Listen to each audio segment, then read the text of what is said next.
By far the most common question I get is, who is the target audience for your YouTube channel?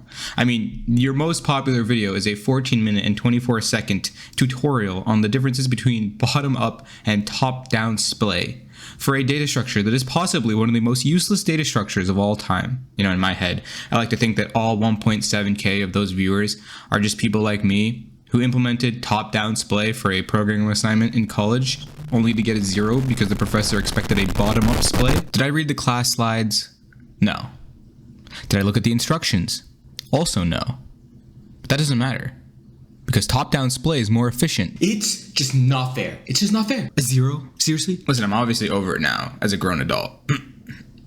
So whenever people ask me about my subs, I usually like to tell them that my subscribers, they look like this.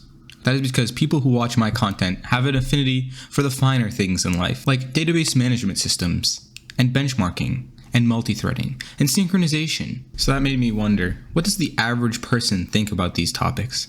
So I decided to conduct my own social experiment. But of course, since I'm a programmer, it's more like an anti-social experiment, since I won't be going outside for this. Alright, at here, thoughts on Java?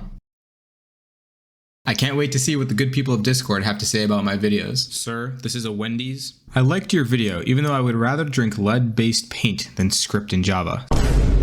Well, I'm happy you liked my video. Ew, Java. He's correct. Java is disgusting. Filthy, filthy Java. I would rather code in Fortran than Java. Are you sure about that? I'm 14. Why would I need any of this? I don't use computers. Are you sure about that? Mans knows how to code. You are very handsome. God damn. Thank you, Gregweed.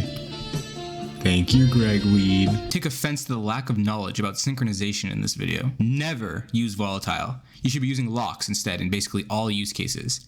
Synchronized is good for monitor access, but unless you're going to use threads for I/O, you're not going to need it. Listen, I may disagree with CR Bubba Byte, but I would never spend my time arguing with a stranger in a Discord server. But I do want to make this clear about synchronized and volatile.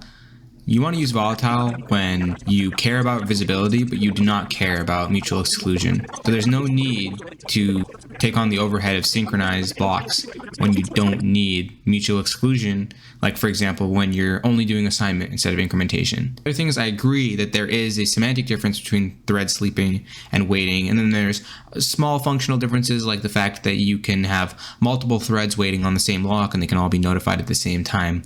But the fact of the matter is, it's hard to justify an existence of thread sleep when you can have all of that same functionality with the monitor wait API. I tried some other tactics too, like a little bit of bait and switch. Watch to get a girlfriend.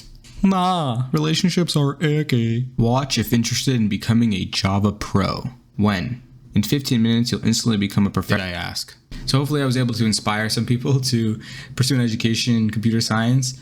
Although I showed mostly the funny replies and stuff, there were actually some people that said that they thought that the content was interesting to them, even though they didn't really have any background in computer science, and that they might want to try it out in university or through an online course or something. So definitely my goal that people find some value in the content that I make. By the way, I want to point out that 90% of my viewers are men. Girls? I want to see men! So if you guys wouldn't mind sharing this with your significant others, I would greatly appreciate that. Don't forget, as always, to like, comment, subscribe, share with your friends, share with your family, share with your neighbors, share with your classmates. Hit the bell icon. We're usually here for like the tutorial content. I'll have another tutorial coming up soon. So as always, I'll see you in the next video. Peace.